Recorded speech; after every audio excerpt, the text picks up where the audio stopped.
Hello and welcome back to the channel, and what a backdrop. That is Leon behind me. We have spent the entire day going around and exploring various parts of Leon and going to all the various tourist attractions, which has been a lot of fun. We are about to head to an All Blacks press conference rather, but the Springboks have given a presser this morning. Daan Human and Kwagga Smith facing the media and answering a few questions on the back of the weekend. So I thought that we unfortunately don't have a video for that, and that will not be provided. So I thought I'd do a bit of an update and sort of just give you a little bit of a few quotes and stuff like that, and let you know what was said and what could be happening this coming weekend, as well as a bit of reflection on the past weekend. Before I go into that, please do smash like on the video. Please do subscribe to the channel as well. So Daan Human, who is the assistant coach in charge of the scrums, he is the Springbok scrum coach. He was asked about the Springboks' decision to not kick for touch rather, and try and take the 3-pointers several times during the match. And he said, and I quote, "The average statistic says that 70% of all the kicks going into touch are not successful," meaning in terms of actually scoring a try. So we backed our boys for the kicking, and that's why we kicked for poles. We're still backing our mauls as well as going forward, and we will work on that. I don't think there's a right or wrong way. There's a way that you're feeling comfortable with. We were feeling very comfortable with Fapsclerk kicking those long kicks. I like that he has a lot of confidence in kicking, so I don't think we should go away from that. Sometimes it'll go over, sometimes it'll not. Like in the lineout, you might score or you might not. So basically saying that it was a probability thing, and that only 30% of the times you go to the corner, you end up scoring. The problem with that is obviously the fact that we try to take the points in inverted commas and didn't get the points anyway. So a lot of people argue that it was probably worth the 30% chance of actually going to the corner and trying to score a try, especially given the fact that we had gone with the 7-1 split to try and give us that sort of edge. In terms of this weekend, he was asked about the Tongan scrum, and he said, if not the heaviest pack in the whole competition, they've got a massive hit, and we need to be able to handle that. They put Ireland under a lot of pressure. They've got one hell of a pack. In terms of the scrums in general, he says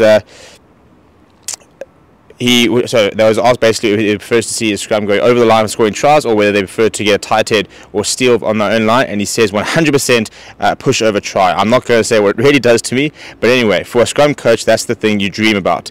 For the team as well, because they deserve it, especially the way the guys are working and grafting week in and week out. They never complain, they never say no, not one more, because they know it's working.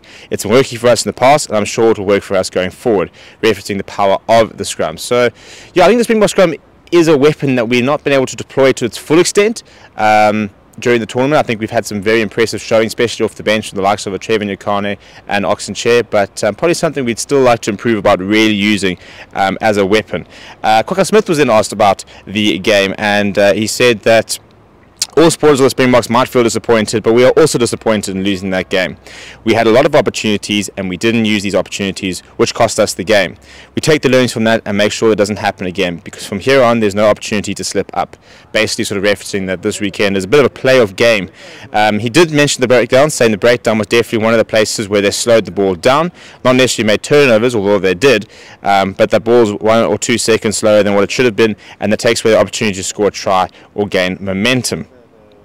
The big thing obviously for this weekend is that the Springboks are chasing all 5 points. All 5 points, and they will qualify, because any teams that finish on the same number of points will be decided by head-to-head. So even if Scotland were to get to 15 points, for example, with that bonus point victory over with their bonus point victory over the next 2 games for them, including the game against Ireland, they will then finish on 15 points. If the Springboks get 5 points this weekend, they will also be on 15 points. It will go to head-to-head, and with the Springboks having beaten Scotland, they will go through in virtue on that. So in terms of this weekend, he says that we know we need to get those 5 points, so we will go into the game with that mindset of getting a bonus point. For us also, they're a physical team, so to play against them will be great for us to know that our physicality is also at the highest level.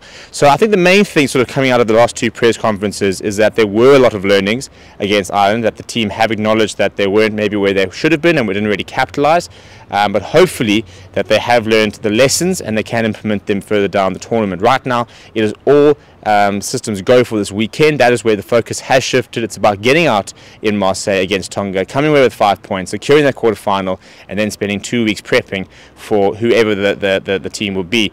France take on Well, I have a week's break before taking on Italy next week. So by the time we get to next weekend, the Springboks will know who they will be facing for the quarterfinals, and they will have that break next weekend, which means they will have a 2-week gap between their final pool game and the quarterfinals to prepare.